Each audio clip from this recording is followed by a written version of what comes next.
Yo no estoy definitivamente donde pensaba que iba a estar hace 20 años y estoy, digamos que lo agradezco.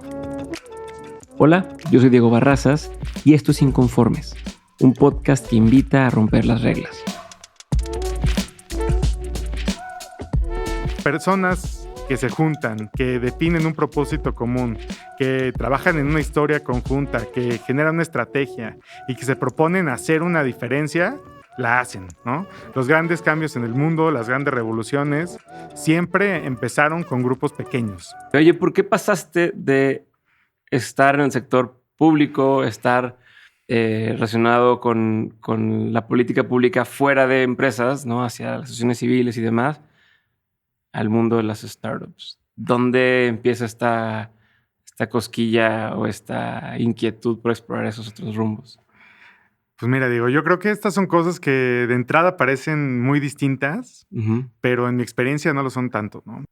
Pero para mí una pregunta que ha estado en mi vida siempre es, pues, ¿para qué estoy aquí? ¿Qué estoy haciendo? Uh-huh. Y mi carrera en distintos lados pues, ha estado muy vinculada con la justicia. Uh-huh. Entonces, cuando estuve en el gobierno, trabajé mucho para tratar de acercar la justicia desde ahí, porque yo pensaba que en el gobierno estaban todas las soluciones y están muchas, pero no están todas, ¿no? Okay.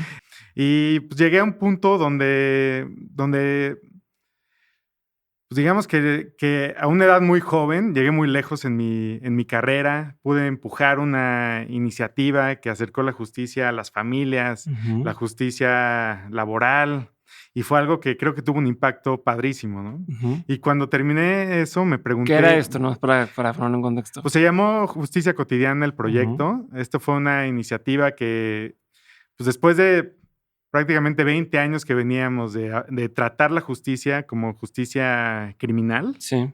pues era momento de empezar a tratar todos los otros temas de justicia. O sea, Uh-huh. a veces pensamos que, ya sabes, como que en la discusión pública, igual el 90% de la discusión se enfoca en el 10% de los problemas, que son los que Sí. efectivamente terminan en algún delito, Uh-huh. pero los temas que tienen que ver con cómo tal vez una madre soltera puede conseguir alimentos para su familia, que ese es un proceso, o personas que están fuera del sistema de justicia porque no tienen acceso a un acta de nacimiento.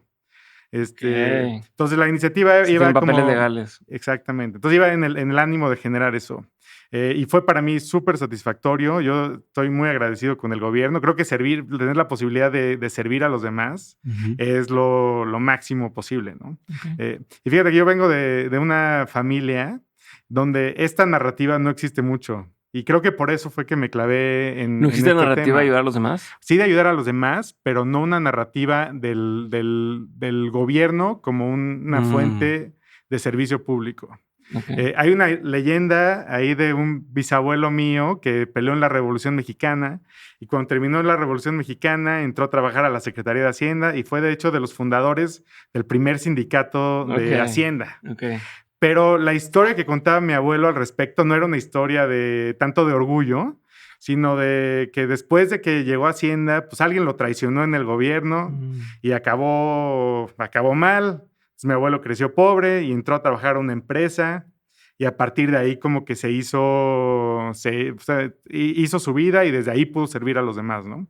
Y para mí eso siempre me ha Estaban generado... peleados. O sea, la historia en tu familia viene de que el gobierno y las empresas y tal no van. Pues Okay. como que no van. Y a mí este personaje del bisabuelo siempre me llamó mucho la atención. Okay. Porque cómo es posible que alguien él fue oficial mayor, que eran los que repartían ahí bueno, administraban los recursos en la Secretaría de Hacienda y antes Uh-huh. en un batallón. ¿Cómo es Uh-huh. posible que alguien que tuvo una carrera así interesante, exitosa, también es como considerado como alguien que no aportó, ¿no?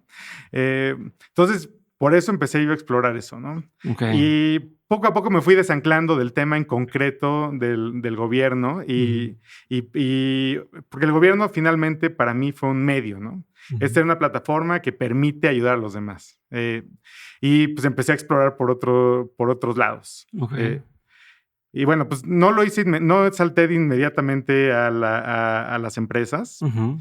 De hecho, tuve un breve paréntesis donde no sabía qué hacer y me metí a tomar unas clases de improvisación teatral y de stand-up comedy, que sin querer se volvieron en una pequeña pero poderosa carrera de comediante. ¿Hiciste stand-up? Estuve haciendo stand-up, que es, por cierto, lo más difícil que he hecho en mi vida, y mis felicitaciones para todos los que pueden hacer eso y hacerlo bien.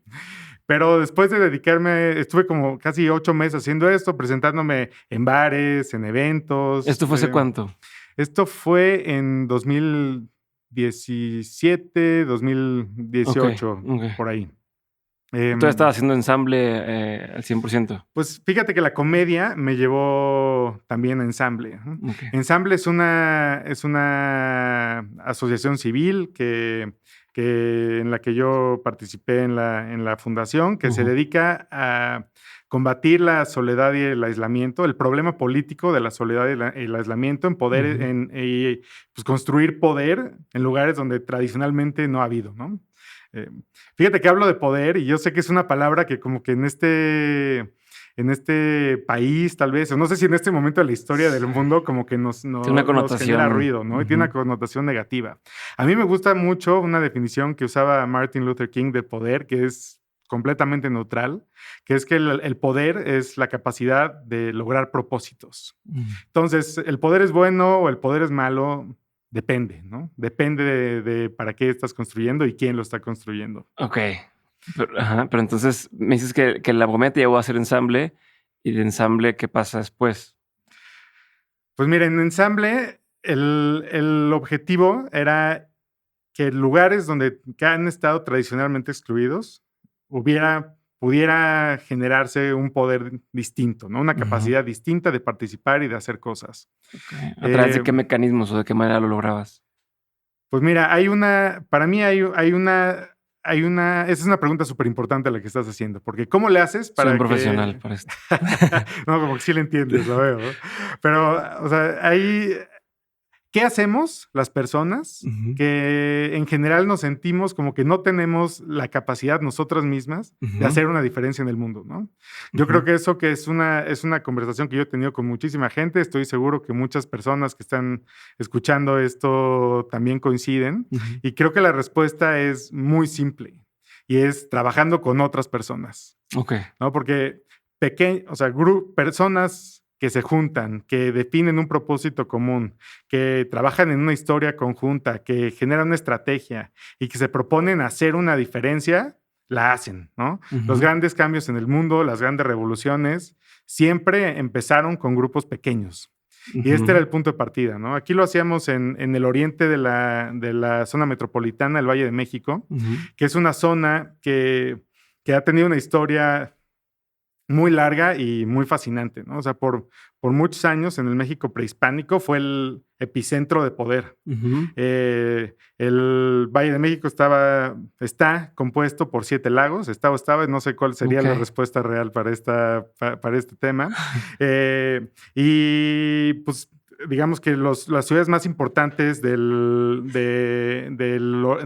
la zona metropolitana del Valle de México también coinciden con ser puertos del lago, ¿no? Entonces están Los Reyes, La Paz, Chimalhuacán, Texcoco, etcétera.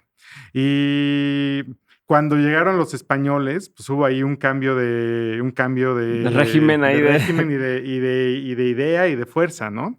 Si tú sales de Palacio Nacional y caminas hacia el occidente, que es hacia la entrada principal, llegas a la Plaza de la Constitución, y de la Plaza de la Constitución caminas hacia Madero, al Monumento de la Revolución y a la Abundancia, digamos, ¿no? Y si tú das 2 pasos para atrás, hacia el oriente, pues la historia es otra. Entonces, para mí esta pregunta de cómo le hacemos... ¿Y qué pasó de ser este centro importantísimo? Exactamente. Es donde estaba el poder a donde está ahora. Entonces, como reacomodo de la distribución de las capacidades, pues cambió la realidad para muchísima gente. Entonces, bueno, ese era el tema ahí. Para mí en ese momento lo importante era la inclusión social, la inclusión en derechos, la capacidad de lograr lo mismo independientemente de dónde estés. Y eso solamente puede partir de las propias personas que están ahí.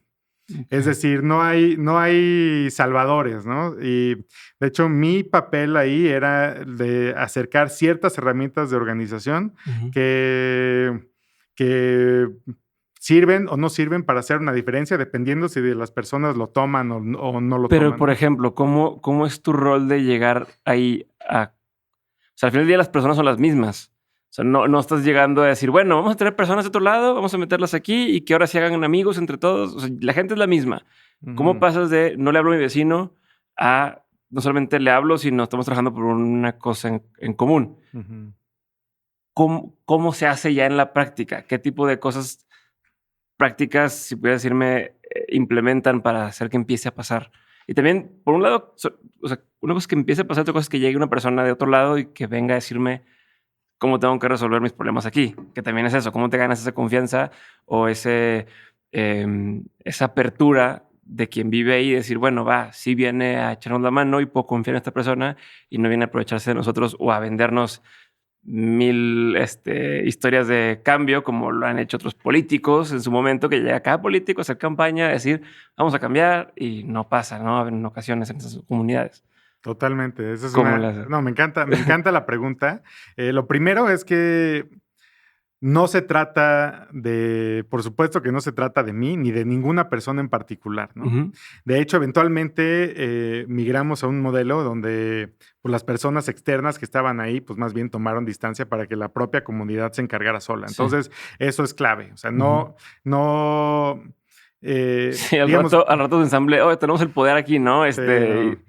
Y no partir de un esquema en el que yo llevo la solución porque no es cierto. O sea, este es un problema tan complejo que nadie tiene la solución y no es de tener soluciones predefinidas. Okay. Ahora, ¿qué cosas sirven para agrupar a las personas? Eso creo que es una Sí. conversación distinta que es muy interesante para mí. O sea, de entrada, la forma en la que pensamos las personas es con base en ideas. Perdón, no en ideas, perdón, sino en historias. O sea, las historias generan una emoción y la emoción es la que nos moviliza. Perdón que te interrumpa, pero me da hacia mucho la gusto que me estés acción. hablando ahorita de las historias, porque ya van varias ocasiones en las que mencionas la narrativa que tenía mi familia, la historia que tiene esta gente de que era este pueblo poderoso y tal. Y te iba a preguntar, oye, ya van varias que mencionas el tema de historias y narrativas. ¿Qué relevancia tienen en tu vida, en tu forma del trabajo? Y ahorita ya estás empezando a explicarme con el tema de las historias qué es lo que se hace. Entonces, perfecto, síguete. Perfecto, va bien. No, bueno, a ver, las historias son centrales no solamente en el trabajo de ensamble, sino en la vida, ¿no? Las historias es la forma en la que entendemos el mundo.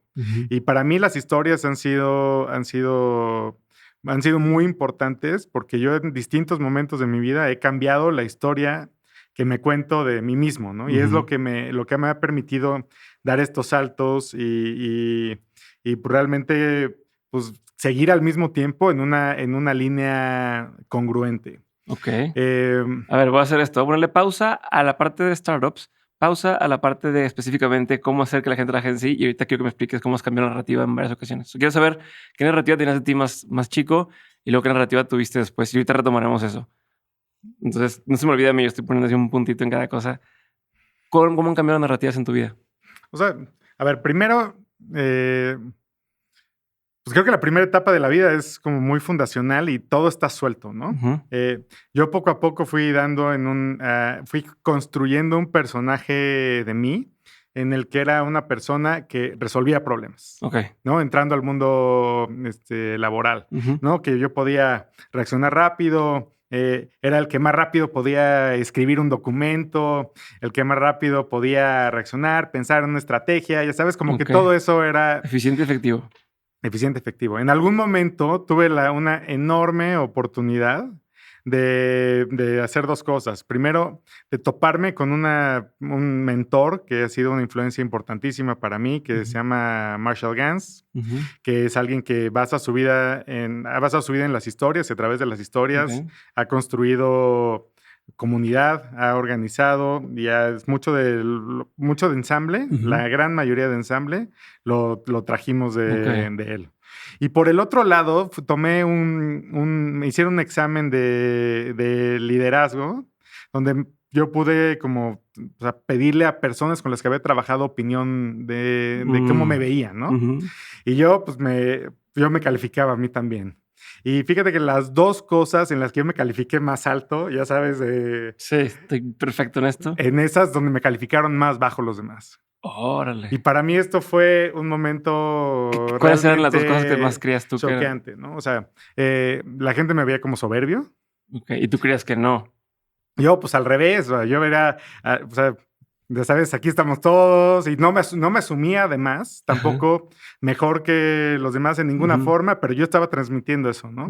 Y como que este fue para mí muy choqueante. Y la otra es que, pues, me veían como poco transparente, como si estuviera escondiendo alguna como si agenda estuviera detrás. escondiendo algo, exactamente. Entonces, Órale. pues, a partir de eso, pues, Pero aparte son cosas muy o duras. sea, no es lo mismo como, es desorganizado o tal, que es algo más esto tiene que ver muy con la personalidad, ¿no? Que te digan, esta persona se me hace de este tipo, ay, cabrón, como que... O sea, tal vez... Y más no queriendo, o sea, más tú pensando que, o más bien tú siendo de otra forma, que te perciban como eso, está duro. Me dolió y lo agradecí muchísimo, la verdad, porque pues, también así es cuando empiezas a comportarte distinto, ¿no? En el fondo, lo más importante, o sea, la conclusión no era... Sí, soy mejor que ellos. No, o sea, parecería que no tiene nada que ver con la organización y demás, con cómo trabajas, pero pues lo que yo descubrí es que sí tenía que ver con eso. O sea, no era un tema de la forma en la que yo me era, ya sabes, sino la forma en la que yo estaba trabajando con los demás. Entonces, por ejemplo, yo como traía esta lógica de yo soy el que resuelve, pues yo agarraba y decía, a ver, no se preocupen, yo lo hago. Entonces las otras personas dicen, pues, ¿para qué? O sea, si tú lo puedes hacer, ¿para qué me necesitas? ¿no? Entonces, pues, ¿quién se cree? Ese es ahí como que genera, y con toda razón, ¿eh? Sí, claro. Y pues eso pues, está también vinculado con un tema de pues algo no me está enseñando, ¿no? ¿Por qué lo está haciendo él? Sí. A partir de esto cambié toda mi forma de verme a mí y de trabajar, de hecho. Descubrí que es mejor frenar. Entonces, es mejor frenar y asegurarse que todos los que tenemos que estar a bordo estemos a bordo, porque más de una vez me pasó que en un proyecto en el que yo había efectivamente en la etapa fundacional al principio, sí, tú puedes hacer todos los documentos, puedes hacer todo, pero si realmente quieres que crezca el proyecto, necesitas que que haya personas trabajando juntas, ¿no? Oye, eso es una cosa que en los despachos legales pasa muchísimo. O sea, digo, a lo mejor estoy tocando un poco de tema, pero en los despachos legales tiende a ser que o sea, por la forma en que está estructurada y la forma de los incentivos, los socios agarran un chorro de trabajo, son los que más horas facturan, son los que tal, y de ahí los más altos mandos, y se sobrecargan de trabajo en lugar de decir, bueno, vamos haciendo que los que van entrando entiendan cómo se hace, lo puedan hacer y tal, pero pues si lo hacen así, entonces facturo menos horas y entonces estos incentivos no van alineados y como que pareciera que la cultura en el tema legal o el tema de los abogados, al menos en México, es entre más horas trabajas, más chingón eres. Cuando a veces, como dices, no, o sea, no tendría que ser. Puede ser esto de que se involucre la gente relevante para el proyecto y todos van a estar mejor, ¿no? Y el proyecto probablemente salga mejor y con más cabezas que puedan pensar en esto. Exacto. Frescas. Sí, o sea, que se involucren con poder de decisión, con agencia y con liderazgo. Y hace poco te mencioné a Marshall Gans. Y una cosa que me parece interesantísima de él es su definición de liderazgo. A ver. Que él define liderazgo como asumir la responsabilidad de habilitar a otros para lograr propósitos comunes en tiempos de incertidumbre. Entonces, para mí es eso. Cuando he tenido posiciones... Digo, hay dos cosas importantes. Primero, el liderazgo distingue el liderazgo del líder, ¿no? Sí. La persona que está en la posición más alta no necesariamente es el líder. Es definitivamente la autoridad. Pero es una persona que está asumiendo la responsabilidad de habilitar a otros para lograr propósitos comunes. Depende. Depende, sí. Depende. Hay quienes sí y hay quienes no. La otra es que no necesariamente tienes que ser una persona en una posición de autoridad para habilitar a otros para lograr propósitos comunes. Entonces, ejercer un liderazgo, y el liderazgo entonces es una actividad y no es un sustantivo, ¿sabes? No es algo que no es una persona. Sí. Depende de cada quien. Todos podemos ejercer un liderazgo y podemos hacer una diferencia. Pues se tiene que asumir liderar a alguien. O sea, por ejemplo, regresando a las comunidades de las que apoyaban, tiene que alguien decir, bueno, va, yo me responsabilizo de juntar gente, de provocar esto, o se va dando solo, o sea, es algo que pasa sin querer. No, nada pasa sin querer, te diría. O sea, yo creo que hay estructuras funcionando en todo el mundo y cambiar las inercias requiere generar un sentido de urgencia y de hacer una diferencia. Y para eso sirven las historias. Ok, a ver, entonces, quiero regresar ahorita a eso, pero antes, nomás. Entonces, ¿la historia más reciente que te cuentes de ti, cuál es? Pues mira, yo ahora, o sea, yo pasé o sea, pues mi historia es una historia de justicia, de búsqueda de la justicia, ¿no? No quiero decir justicia, pero pues, lo busqué desde generar una justicia a través del derecho, a través de generar justicia social en lugares que han estado tradicionalmente excluidos del poder. Y ahora me busco la justicia a través de generar inclusión financiera y de que quienes no han podido participar en la segunda cosa más grave, después de no tener un acta de nacimiento, que es no tener una participación en el sistema financiero, lo puedan hacer. Ok, es importantísimo. A ver, entonces, ahora sí, regresando a la parte de las comunidades, ¿cómo logras que trabajen en conjunto? Estábamos empezando con el tema de las historias, pero no sé qué más, o sea, cómo eso se aplica a esto. Lo único que sé yo era acercar unas herramientas y encontrar gente que quiere, o sea, que tiene este sentimiento que Stefan Hessel, que no sé si... No lo conozco. Bueno, Stefan Hessel fue uno de los... Ya me estás dando cosas para leer porque no conozco ni a Marshall ni a Stefan. Bueno, Stefan escribió un libro interesantísimo que se llamó Indígnate, que fue de hecho la base del movimiento de los indignados en España. Fue uno de los elementos de Occupy Wall Street. En fin, ¿no? Y una cosa que dice padrísima es, si tú no sientes que que algo tiene que estar diferente, o sea, que algo tiene que cambiar, voltea a ver el mundo. O sea, voltea a tu alrededor, ve el problema de la migración, ve a la gente que no tiene acceso al sistema financiero, no tiene acceso a otros derechos e indígnate, ¿no? Y la indignación es el punto de partida es como esta gasolina para la acción. O sea, tenemos que tener cierto nivel de indignación para operar en el mundo y para operar y no beneficiarnos nada más a nosotros mismos, ¿no? O sea, ser más allá pues, ser más allá de nosotros, ¿no? Entonces, un poco regresando a las historias. Sí. O sea, el chiste es encontrar a alguien que tenga este sentimiento de indignación. A partir de entonces, pues, se construye una narrativa común, una narrativa pública, que es una historia común de nosotros, ¿no? Pues yo tengo mi historia y a partir de, pues ahora sí que a partir de todas estas cosas que te acabo de contar, te muestro mis valores, ¿no? Ajá, sí, claro. Y a las cosas que tú me cuentas en historias concretas, experiencias que viviste, tú me muestras los tuyos. Sí. Sí, no tiene que ser opiniones. No opiniones, no opiniones, ¿no? A partir de eso construimos una historia de nosotros. ¿Sabes? Una historia de nosotros es quiénes, de los que estamos aquí, cuál es el paraguas común que nos tiene, cuáles son las cosas que vivió nuestra comunidad ante las cuales queremos hacer una diferencia. Y eso se lleva a una historia de ahora, que es un llamado a la acción. ¿Cuál es el cambio que queremos ver en el mundo? Y a partir de eso se crea una estrategia. Tú estás diciendo es lo que aplicas en esta es la metodología. O sea, es conocer historias de la gente, llevarlas a una historia de nosotros, convertirla en una historia de nosotros, no una narrativa general de lo que está pasando que todos se pueden identificar, o la mayoría, hacer esta historia de Laura. De Laura, esta historia de Laura. ¿Y luego? Y luego, a partir de eso, o sea, las historias te mueven a hacer cosas, ¿no? Pero ahora, ¿qué cosas haces? Esa es la segunda pregunta. El chiste es cómo le haces para que este esfuerzo o esta energía se convierta en un esfuerzo deliberado y se genere la capacidad estratégica para ir haciendo más cosas y con más capacidad. Entonces, esto depende. En comunidades que no tienen tal vez mucho acceso a recursos económicos, el mayor recurso entonces son las personas.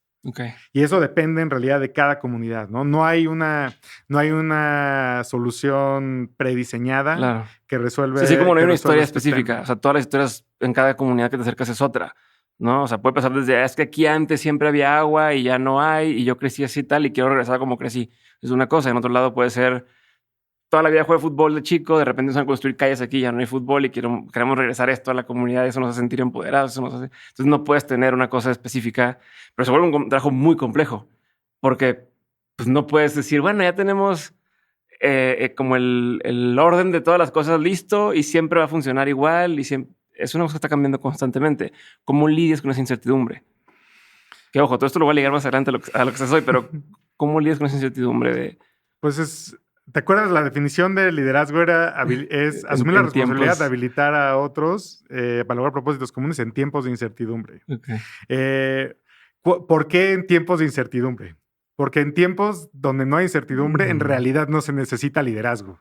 Okay. O sea, lo que se necesita es administración tal vez o alguna otra cosa, ¿no? ¿Sí? El liderazgo solo se da en tiempos de incertidumbre.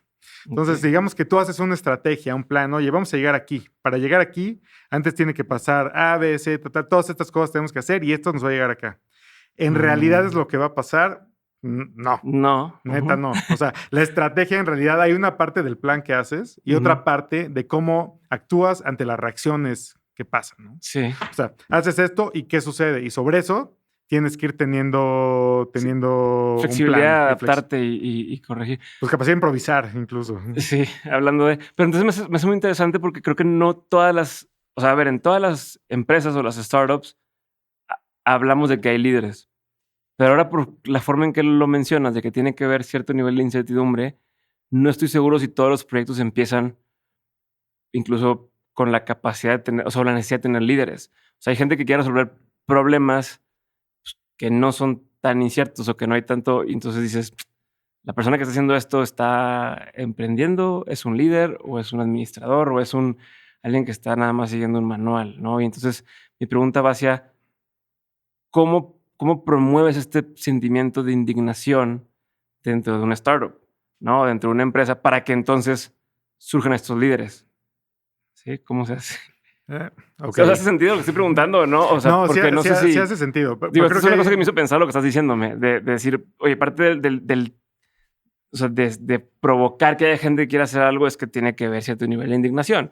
Pero entonces, si yo entré como, soy esta persona que entra a esta empresa nomás para cumplir un sueldo, para cumplir mis tareas específicas, pues ahí no hay mucha indignación y no sé si se convierte en una persona del equipo que está empujando por algo o no, y si se quiere que sea esa persona o no, entonces me da esa curiosidad de entenderlo, cómo se puede provocar en una empresa. Pues mira, o sea, te diría que hay que regresar a cuál es la historia. Okay. ¿Qué estamos haciendo como empresa? Okay. O sea, una empresa que encuentra un problema público, que se siente únicamente posicionada para resolver. Generalmente esto que estás describiendo no se tiene que provocar, está. Okay. ¿No? Y eso se transfiere a todos lados. Y en ese sentido, pues tienes personas que igual fueron las que fundaron la empresa, pero tienes muchos líderes. Sí. Ya sabes, no por no haber sido la persona que encabeza o la persona que da las entrevistas. Claro. No eres... No el vocero. El vocero, exacto. Sí. O sea, hay muchos líderes, ¿no? O sea, que tienen distintos papeles. La pregunta es qué tanto están enfocadas en habilitar a otros para lograr el propósito común de este esfuerzo en particular, que es lo que hace esta empresa. ¿Y cómo es una empresa para comunicar ese tema inicial, esa indignación inicial, al resto de los compañeros? Porque también, entre más crece una empresa, pues a lo mejor quien empezó con esto de queremos habilitar que todos tengan acceso al sistema financiero para tener una mejor calidad de vida y demás, pues a lo mejor el que entró ayer no está muy alejado de eso, ¿no? A lo mejor el que entró y dice, pues se ve que la empresa es padre, tiene prestaciones chingonas, me gusta tal. ¿De qué herramientas se valen? Y no sé qué hace si es algo que te toca a ti, pero creo que me imagino por lo que estoy viendo que tienes entendimiento de cómo se debería hacer, cómo se hace o qué cosas funcionan para que eso pase, para que todos entiendan lo que está pasando o hacia dónde quieren ir. Pues mira, digamos que si logramos contestar esto, nos podríamos dedicar nada más a esto y ya la armamos en la vida, ¿no? Pero, o sea, creo que hay que pensarlo desde la perspectiva de que las personas, o sea, están ahí por algo. Llegar a una empresa tiene que tener una motivación específica clara. Las personas que están nada más por dinero, dependiendo el tipo de empresa, en mi experiencia, no aguantan. Sí. O sea, no se siguen el ritmo, no dan ese, digamos, no dediquen ese tiempo extra en habilitar a los demás para lograr el propósito que queremos, ¿no? Creo que es súper importante que todas las personas comuniquen, recuerden por qué están haciendo lo que están haciendo, ¿no? O sea, si estamos en una empresa que está resolviendo un problema inmediato, digamos, digo, no sé. O sea, te quiero poner un ejemplo de un problema de la basura, tal vez, ya sabes. Sí. Hay que recordar por qué ese problema es no solamente importante, sino urgente.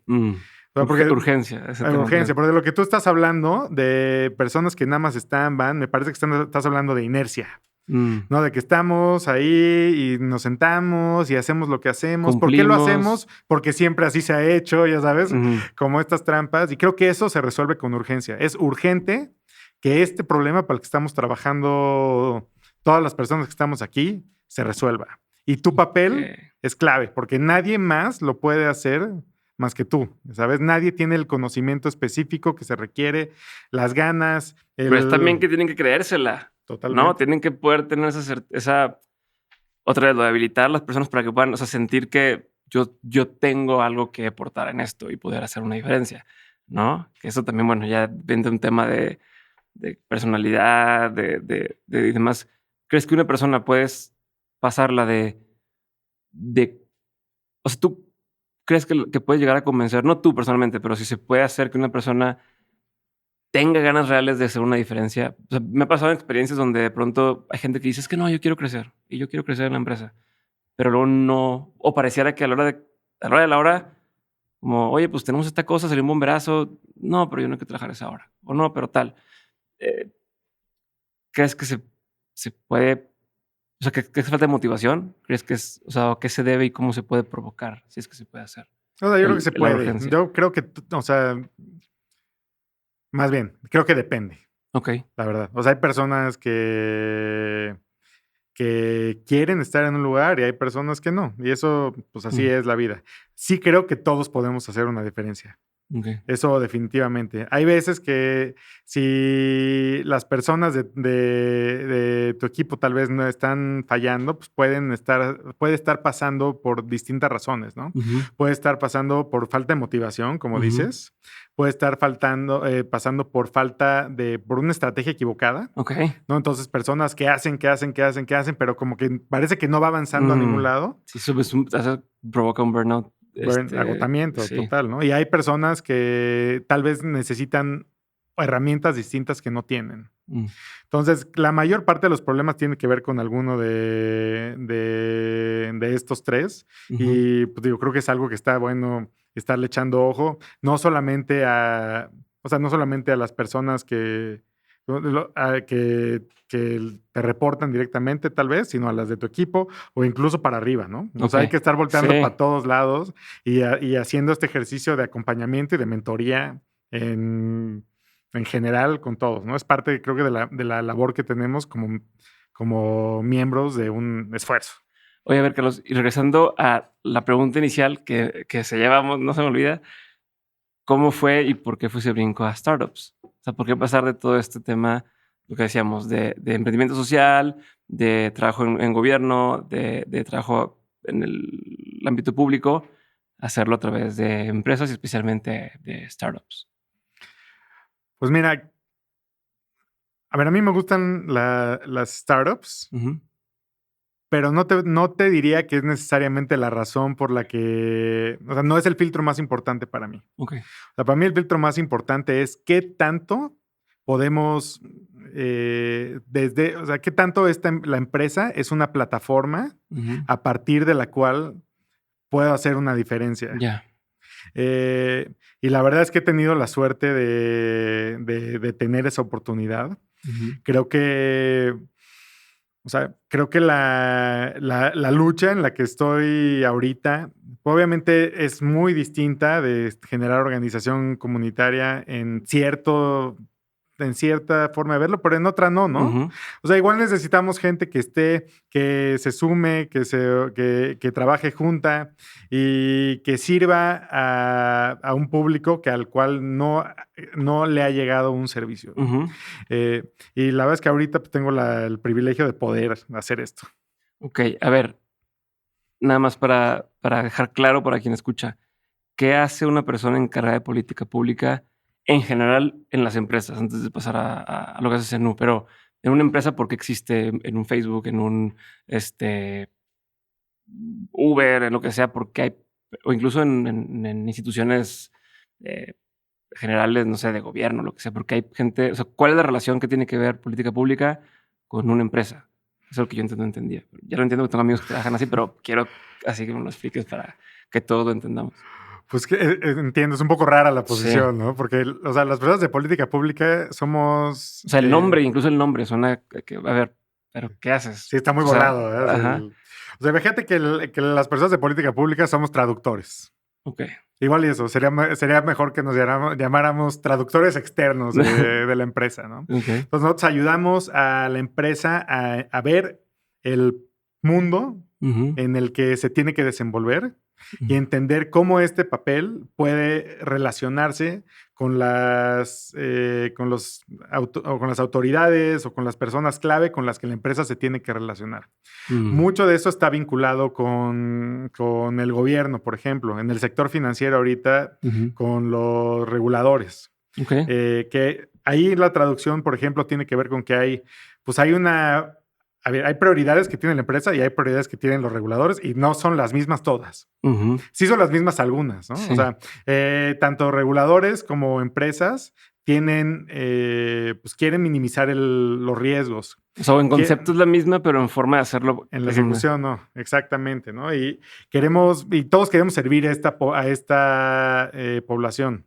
Ahora, la empresa, pues, tiene unos objetivos tal vez de velocidad que no son posibles en algunos sentidos, Ujú. porque pues, el nivel de detalle, de atención, de cuidado que tiene que tener un regulador es otro, ¿no? Sí, claro. Entonces nosotros ayudamos un poco a enseñar, a crear un puente entre estas dos ideas y a establecer vínculos que le van a servir a la empresa para ser útil y tener una aportación social mucho mejor. Es una combinación entre, como dices, traductor, entre ser puente entre el gobierno y la empresa.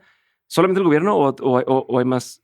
Gobierno, industria, Ok. cámaras, asociaciones, academia, Y, organizaciones sociales. Es un tema de relacionamiento.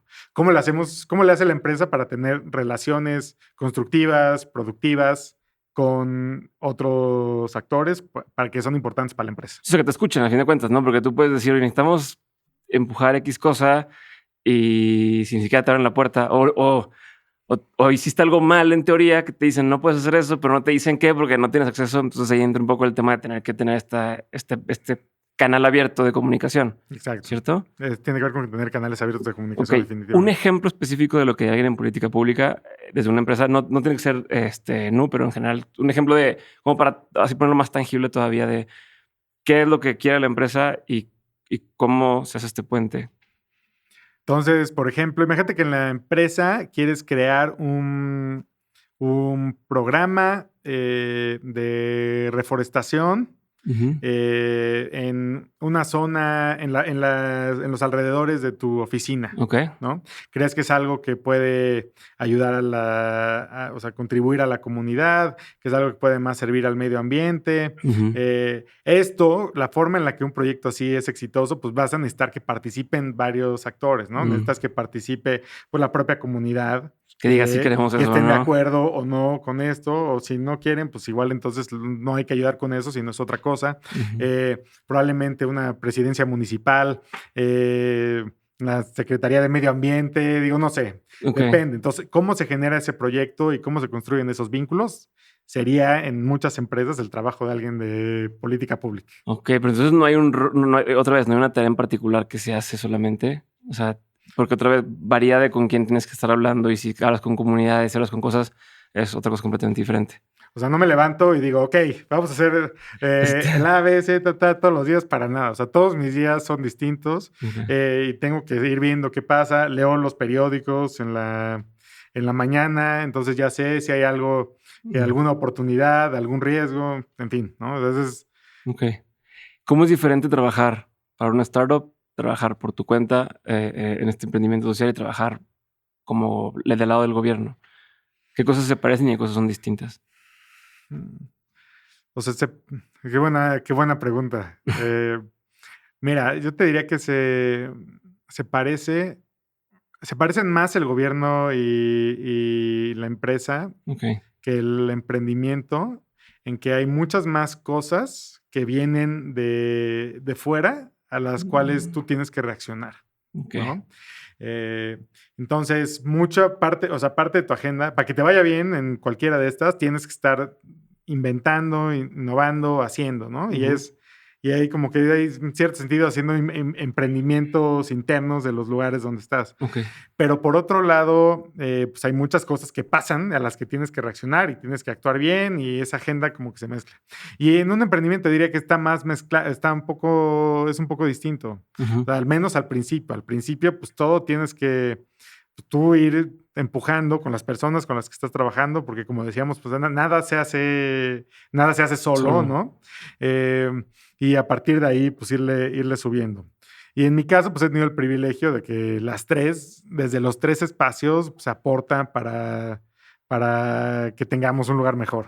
Ok, ¿y cómo se evita convertirse, o sea, pasar de ser lo que la gente pide para el cambio que necesitan a empezar a convertirse en el villano de la historia, que a veces sucede donde hoy necesitamos X cosa, ¿no? Recursos financieros, pongamos el ejemplo.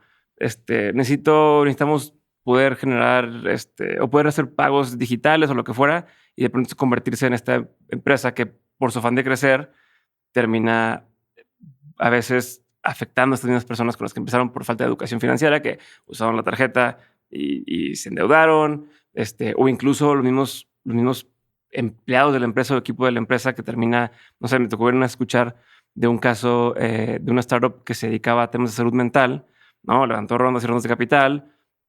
Tú puedes contratar una sesión con un psicólogo en una app y resulta que muchos de sus empleados se quejaban de que tenían temas mentales, ya de estar quemados por estar trabajando. Entonces, a esto me refiero un poquito con el villano. A lo mejor el ejemplo financiero no fue tan evidente, pero en este otro creo que es más obvio, ¿no? Decir, oye, yo quiero solucionar un problema y de pronto me vuelvo parte de ese problema con mi gente que me está ayudando a solucionarlo. ¿Cómo logras evitar eso en una empresa que ya pasó de ser este emprendimiento que viene de esta indignación, de este power, a ahora tengo que mantener y seguir creciendo a cierto ritmo? Mira, yo creo que lo podemos resumir en una palabra, o sea, con valores. O sea, creo que los valores tienen que ser algo real y no un discurso. Sí. Eso quiere decir que los valores no solamente tienen que ser algo que conozca toda la empresa, sino que sea lo que se cuenta en las historias. Lo que se vive. ¿No? Lo que se vive. Las decisiones tienen que ir filtradas por eso. Se tienen que dejar igual de lado decisiones que van a traer un retorno monetario inmediato por tomar una decisión que está alineada con quién eres y con quién quieres ser. Entonces, pues ese tiene que ser el tamiz, el filtro por el que pasa todo. Está bien, me gusta. ¿Cuál ha sido una de las mejores decisiones financieras que has tomado a nivel personal? O sea, hay que tomarse en serio el dinero, ¿sabes? O sea, hay que gastar, hay que invertir y hay que pensar en qué haces. O sea, más bien hay que pensar en las cosas que haces con tu dinero como inversión. Ok. Es decir, entonces, por ejemplo, pues sí que si tú tienes 10 fichitas, pues ¿en qué las vas a usar? ¿Cuánto de este dinero es dinero que no es para ti, para ahorita, sino para el futuro, ¿no? Y ese, separarlo y realmente separarlo, ¿no? O sea, realmente la parte que vas a ahorrar, ahorrarla, ¿no? ¿Cuánto quieres invertir en divertirte, por ejemplo? ¿no? Ok. Ok, bueno, pues entonces, tal vez una fichita, ¿no? Ujú. Hay que, si tienes 10, pues, tal vez no quieres dedicar 2 o tal vez sí, no sé, Ok. ¿no? ¿Cuánto es Me para...? llama la atención que dices invertir, Ujú. no gastar en diversión. Invertir en Es diversión. invertir, tu tiempo es invertir. O sea, cuando tú descansas, inviertes. De hecho, ya que te estoy recomendando cosas, Ajá. hay un libro que se llama En esto creo, This I Believe, Ujú. que es una compilación de ensayos de los años 60, donde diversas personalidades escribieron como en ensayos súper sucintos en qué creen, ¿no? Entonces hay Mm. cosas de Einstein, hay un texto en particular de Thomas Mann, que es un existencialista, Ujú. que a mí me encanta. Y los existencialistas, como que se habla mucho de ellos como estas personas donde ya casi que ya vieron la vida perdida, Ujú. pero al mismo tiempo la otra parte es gente que valora muchísimo el Mm. presente, ¿no? Ujú. Y parte... Similar a los estoicos, ¿no? Esto de que dicen, pues mañana puede no estar, entonces disfruta hoy, pero es como, güey, ¿por qué estás pensando en que te vas a morir?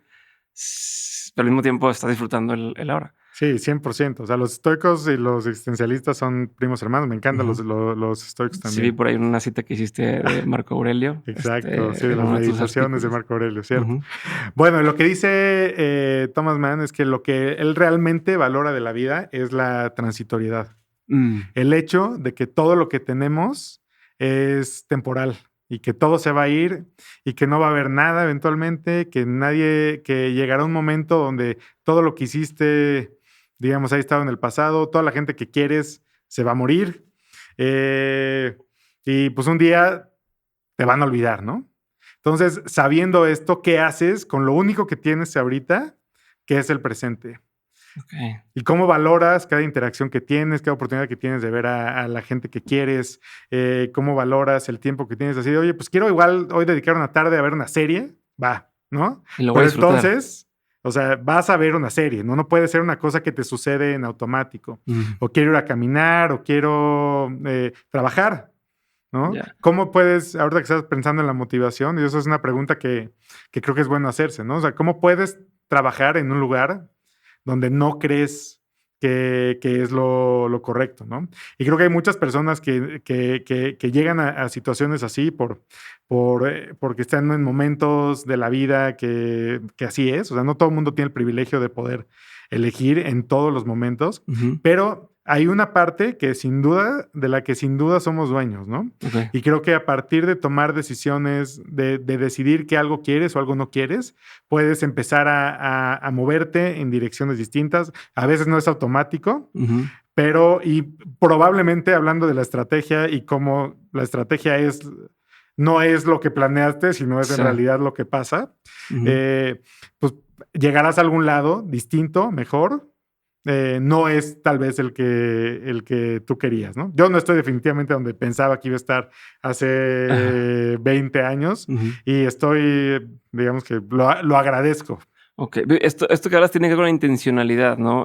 Así es como es tu acercamiento al dinero también. Ahorita que hablamos Sí. del tema de en qué lo gastas, tal, se regresa a hacerlo con intencionalidad, ¿no? O sea, decir, no sé en qué se fue, sino aunque se vaya y aunque una parte se quede, saber exactamente en qué lo estás poniendo. Saber en qué lo estás poniendo. Saber de dónde viene, qué Okey. está pasando para que lo estés ganando, qué sacrificios estás haciendo contra qué otra cosa Ujú. podrías hacer y gastar e invertirlo en las cosas en las que lo quieres invertir. Okey. ¿Qué es una pieza de conocimiento, o sea, audiovisual? Ahorita aprovechando que estás haciendo muchas recomendaciones, Mm. que crees que todo mundo sí o sí tendría que ver, o leer, o escuchar? Una o más de una, pero que digas, si todo mundo viera o escuchara esto, eh, tendría una vida mucho más, fácil, o ligera, o aprovechable, o un cambio real. Pues creo que o sea, me estás dando el tip con la pregunta, pero yo, ¿Por o sea, qué? definitivamente yo creo que habría que leer a los estoicos. Ah, okey. O sea, definitivamente a Séneca, a Marco Aurelio. Ujú. Los estoicos, para los que no lo conocen, fue un grupo de filósofos romanos que se preguntaban cuál era, hacían la pregunta más importante de la vida, que también es la más básica, que es cómo es correcto vivir. Y eso se refieren a cosas súper sencillas, ¿no? La más importante tiene que ver con no preocuparte por las cosas que no puedes controlar. Y creo que también era gente de muchísimos valores, ¿no? Decía, pues no hagas cosas que te comprometan. O sea, no mientas, por ejemplo, no tengas miedo de decir que no cuando alguien te pide que hagas algo que no va alineado con tus valores. Y creo que esa conciencia es algo que puede servir en la vida. A mí me cambió la vida cuando los conocí. ¿Con cuál empezar? Eh, ¿Con cuál o con quién o con qué recurso relacionado con eso? No, yo creo que las meditaciones de Marco Aurelio son las más padres. Es el punto de partida. Sí, porque Marco Aurelio fue un emperador romano que en la noche escribía en sus meditaciones y él pensaba que eran algo Su diario. Sí, era algo, él no pensaba que iba a volverse el libro que se volvió, ¿no?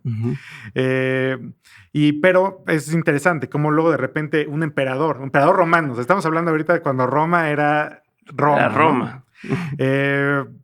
Y como sus problemas son exactamente los mismos que los tuyos, los míos o de cualquier persona que esté escuchando ahorita.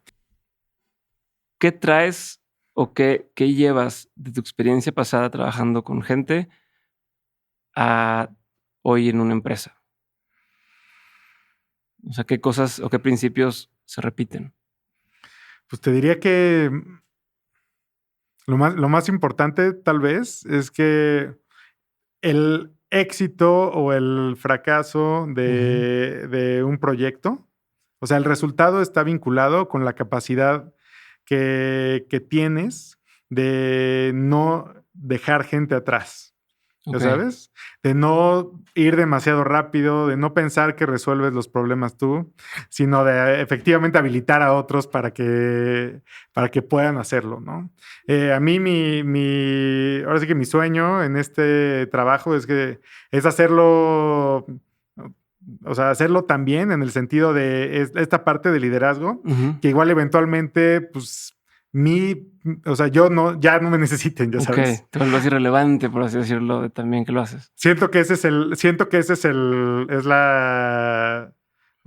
lo que me gustaría dejar aquí. Creo que eso está padre dejarlo en donde estés, ¿no? ¿Cómo lo haces para que haya gente que puede hacer las cosas que igual conceptualmente antes tú nada más podías hacer tú? Ok. Y un último tema que quiero tocar porque creo que es importante dentro de tu historia. Es este artículo que tienes de 15 aprendizajes que tuviste a la hora de hacer este cambio, ¿no? De pasar a este momento transitorio, este momento liminal y entrar a trabajar al mundo corporativo o al mundo de las startups, ¿no? De ser, se puede decir, autoempleado o de ser emprendedor a este mundo. ¿Qué tiene que ser una persona desde tu experiencia para poder conseguir una buena oportunidad laboral? Bueno, está padrísimo. O sea, creo que un poco de contexto del artículo. O sea, esto lo escribí cuando entré al sector privado. Anda, el sector privado. Es como sí. No, ya ves que lo mío no es eso. Y yo me preguntaba, había platicado con muchísima gente, ¿no? O sea, cuando yo logré dar ese salto de como de la etiqueta que yo tenía a lo que estoy haciendo ahorita, no es algo que yo haya hecho solo. O sea, es más un ejercicio de organización donde pues simplemente yo fui el beneficiario y el representante, pero de un esfuerzo colectivo.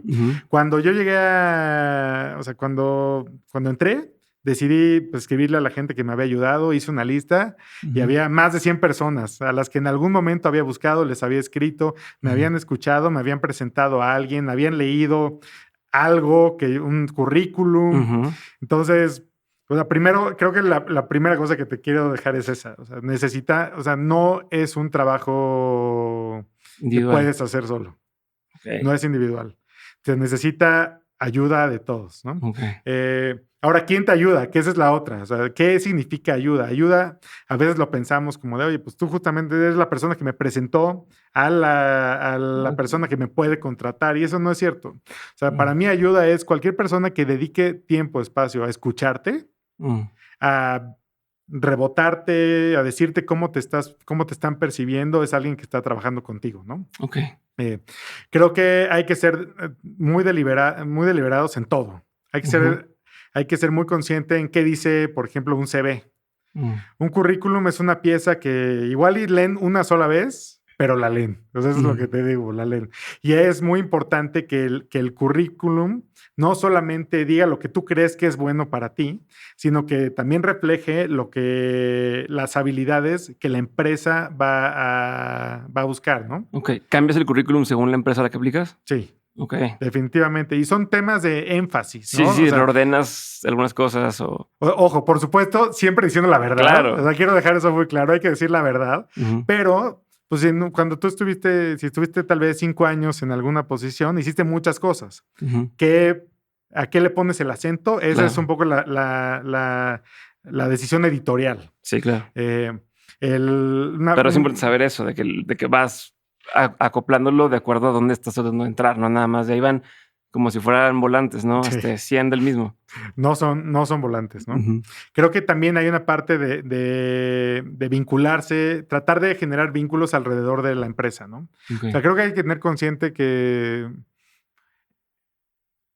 ahora en empresas de tecnología, por ejemplo, en una posición, no voy a decir una cifra, no tengo idea si es correcta, pero hay posiciones en las que aplican 400, 500 personas. O sea, es decir, es una competencia tremenda. Y creo que hay que preguntarse muy bien cómo es que destacas. Y para mí eso tiene que ver con a quién puedes encontrar que tenga algún vínculo en la empresa que tal vez pueda acercar tu currículum. Ok.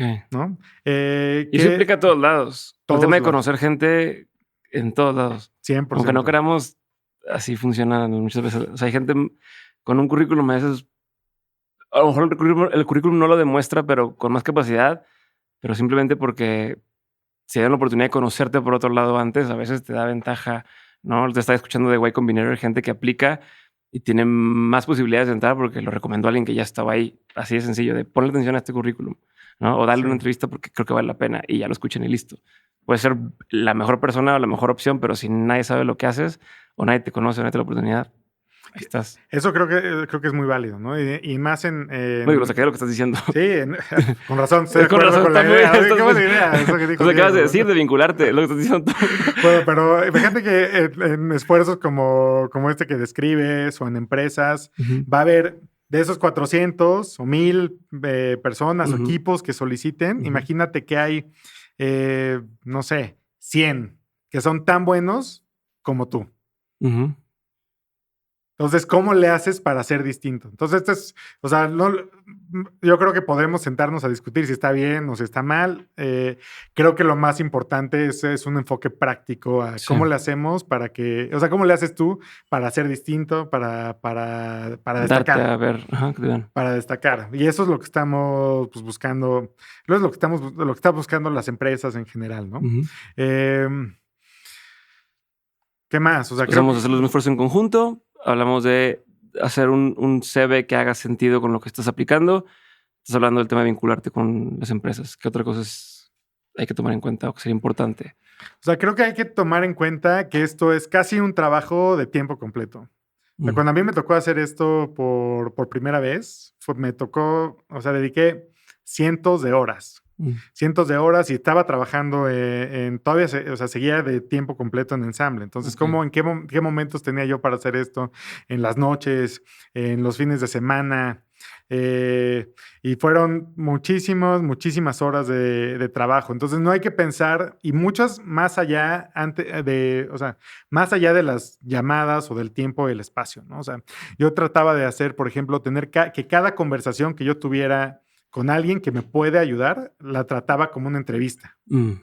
Entonces, porque pues tal vez es, ¿no? Sí. O sea, yo no sé si esta es la persona que igual me puede recomendar o que igual dice, a ver, me gusta lo que tú traes, ¿no? Ajá. O sea, platiquemos. Sí. Porque pues yo tampoco sabía exactamente a dónde, cuál era el lugar donde iba yo a terminar, ¿no? Okay. Y la otra que creo que es muy importante es tener mucha paciencia. O sea, no hay...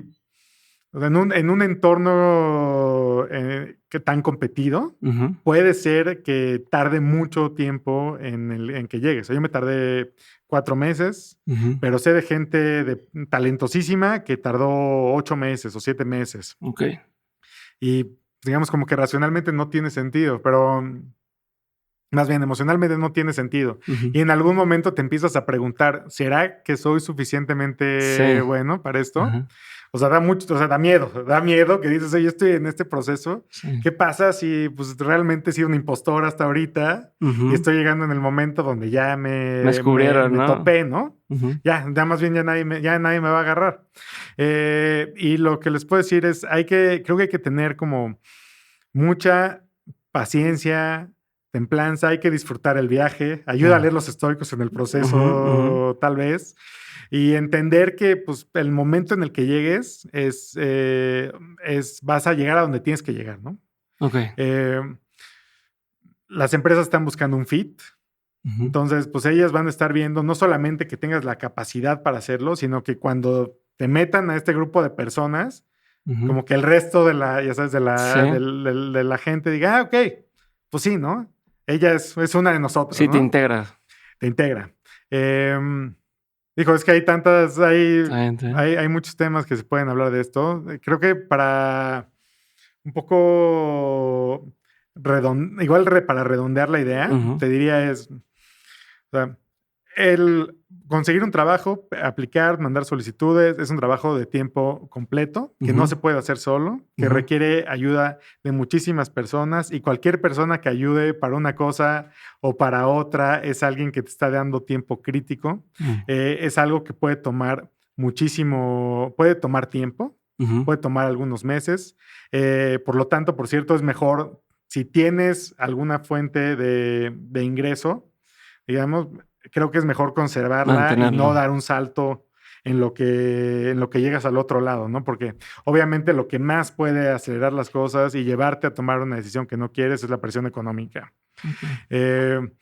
Y finalmente, pues disfrutar el viaje. O sea, yo la gente que conocí en estos procesos ha sido la gente con la que he trabajado.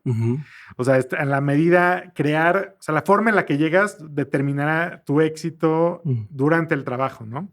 La gente que yo conocí es gente con la que después arranqué proyectos, con la que después trabajamos juntos, o en la que después hubo forma de generar sinergias y con la que no ha pasado, pues es gente con la que puede pasar, ¿no? Ok, sí. Y bueno, pues o sea, hay que tenerse paciencia y respetarte en este proceso y tener la confianza de que pues, llegarás al lugar adecuado. Me llamó la atención que en el artículo mencionas que agradeciste a todas las personas personalmente, ¿no? Que hiciste un mensaje, alguna cosa para agradecer a las personas involucradas en el proceso. ¿De qué te diste cuenta en eso? Que creo que no todo el mundo lo hace. O sea, ¿viste algo, notaste algo en la reacción de las personas o algún patrón en común? Pues creo que recibí, o sea, hubo mucho agradecimiento al otro lado, ¿no? O sea, porque cuando alguien o sea, el momento en el que yo les agradecí, ¿no? En cierta medida como que cierra el vínculo entre, pues esto en lo que estoy aquí yo ahorita, pues no pude haber estado sin tu ayuda también, ¿no? Y creo que eso es súper importante. Como la persona que llega, porque también, pues está el dicho de ladrillo y se marea, ¿no? ¿Cuál es? Sí, de que pues te subes al ladrillo y ya estás acá. O sea, creo que, pues esto, regresando un poco a Thomas Mann, pues es transitorio.